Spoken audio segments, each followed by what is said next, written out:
Our last fellow speaker for today is Kazi Mehendi. She's the team lead and founder of ELIMU FANAKA, based in Kenya. Their organization improves access to quality education for marginalized and disadvantaged primary school students in rural Kenya. So thanks for being with us, Kazi, and sharing the final presentation for us today. Wonderful. Thank you so much for this opportunity. And it was just so beautiful listening from all the leaders that have been sharing here. I've just been enjoying listening, but also learning, even as we continue learning in the fellowship. Some things are just coming up through this presentation. So thank you and everyone for being here and for spending this long time to just learn about our organization and what we do. As you've heard, my name is Kazi Mehendi, and I am a founder of ELIMU FANAKA, which is an organization in Kenya working with rural public primary schools for a goal that is one of my biggest desire, to see really sustainable communities. And I think it's part of the sustainable development goals that we are looking to see sustainable cities. But for me, I'm looking at how can we achieve sustainable communities, especially in rural places where people have perhaps seen a huge dependency on donor or outside partners, because most people have felt that we are waiting for someone. There's a quote by Tom Mboya. Tom Mboya is one of our political leaders who really fought a lot for our independence in Kenya. And he said, there's no one coming to serve us. We are the ones we have been waiting for, I think. And there's other people who have said that. And I think I'm grateful to be a gratitude fellow, but also I'm grateful to have listened to the call. And this did not come easy. It really came with a price. And I'll share this, what was the price that I had to pay to really follow this call. So why this work? Why rural public primary school? For us, it matters a lot. If you've been looking at the reports, there's one that was shared by World Bank that 72% of these schools, public primary schools, were in 72 were in rural population, but then 32,000, and we have about 37,000. So it's like 32,000 plus are in rural Kenya, and that makes 75% in total. And for us, we realized the gap, and the gap was leadership, resource, and stakeholder engagement.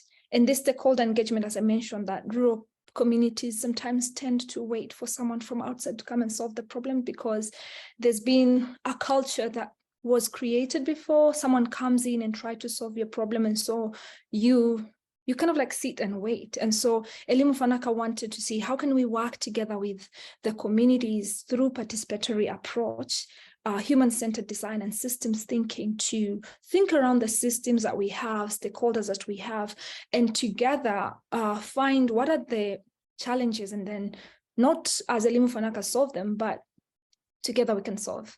On the screen here is a lady or young girl called Charlotte.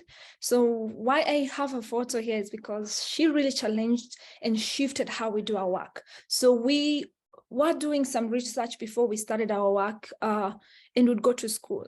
And we went to her school a couple of times, and she saw me sitting with teachers and parents and adults. And one day we randomly thought, let's bring 2-3 children to come and share what they think. And after that meeting, she was like, Kazi, if this work is really to support learners, why aren't there more learners sitting in this room? And for me, that was an eye-opener. And I was like, yeah, representation matters. And thanks to Charlotte, because of her, we now have a triangle approach where we have learners, 60% of our focus and resources go to them, and then parents and teachers. So we are engaging the whole system to make sure that we're supporting these communities to achieve sustainable community, but also for us was also to provide quality education, to access to quality education for them.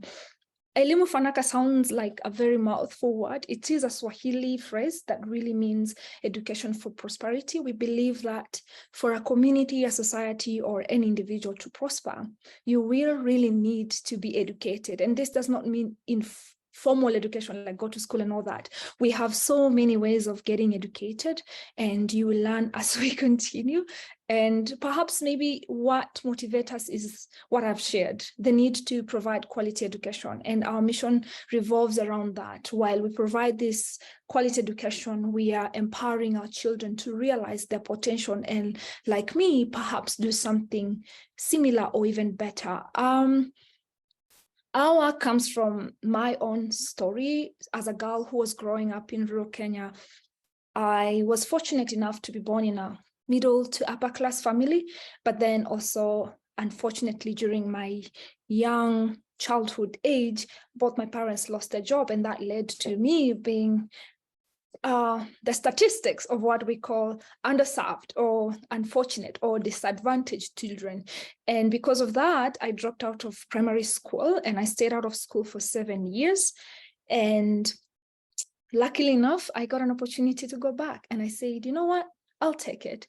And I didn't stop there. I went for my graduates and masters, and then I thought, I had an ambition to go and do something, trade ambassador for my country. But I thought there's so many children like myself who are languishing in poverty. And the reason is not just poverty, but the reason is how can we work together to break this cycle? And so I went back to my community and we started this work because I believe that there's so much impact in being proximate to the communities that we serve, because you will understand the challenges that they go through, but also because you're part of this community, you speak the same language, and it's easy to solve this problem. And you realize, oh, we really don't need someone to come from outside to come and solve our problems.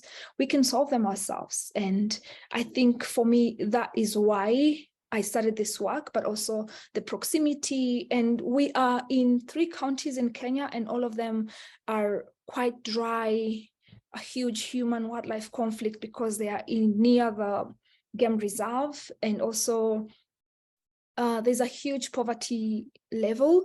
And especially one of them that has MOVA schools, there's someone who we sat in a meeting and is like, I've never heard of this name. And I was like, yeah, that's where we are. And I was like, why don't you just concentrate on that? Because it looks like I am not just the only one who has not heard of it. And I think I'm grateful because we're putting the name on the map, but also so many young leaders will come out of that community to talk about what it has been in working in participatory approach. What do we do to solve these challenges of leadership, stakeholder engagement and resource?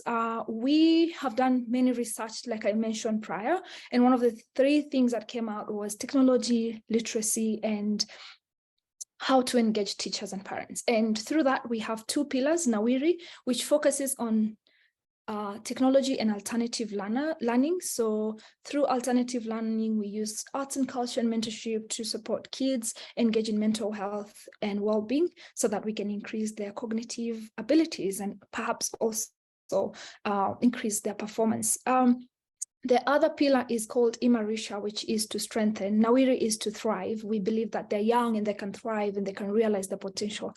And Imarisha is to strengthen. And our goal here is to capacity. We believe that the parents and the teachers already have the capacity.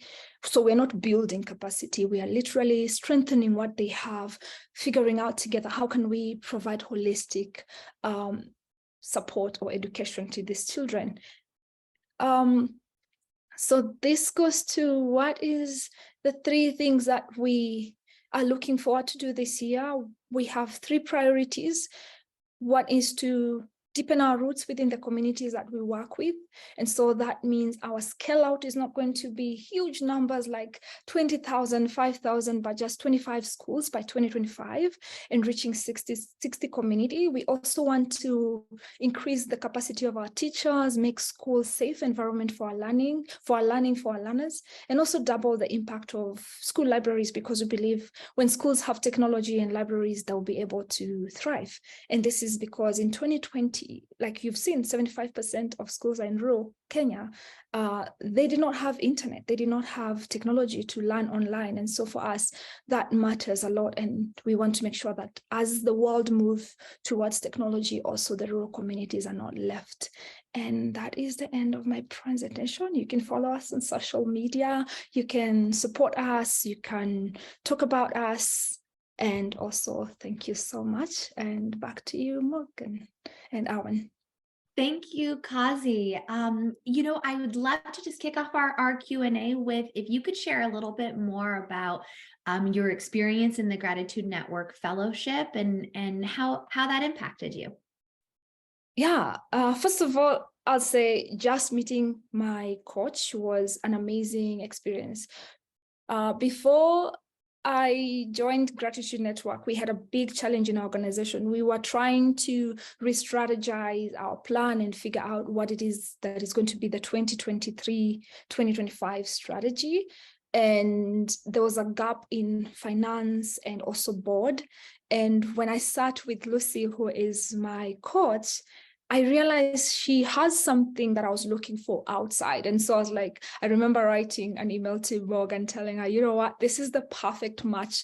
And it's been wonderful. Apart from just her supporting me with the work, she has been a mentor, a coach, a friend who has really helped me grow and draw the inside strength that I have. And I think that's why they are coaches and not like mentors, because what I believe is that a mentor will just like show you what they do so that you copy and paste, but a coach is kind of like lighting that, we call them torch because we are English, but I know in the US it says flashlight. So they flash that light so that you can see the horizon. And for me, through this coaching with Lucy, I'm seeing that there's endless opportunities to learn. And I believe that this is not just the end. The fact that we're finishing this fellowship is not the end for me to reach out to her and talk to her. And there's so much we have in store and we have so much to do with her. And I'm grateful for this relationship that is a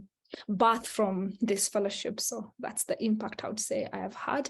But also to add, apart from coaching, just having to sit in these meetings and do a lot of work. And the one thing that I have learned through my learning in last year and this year is not just learn alone, but bring on board my team and make sure that they also are learning.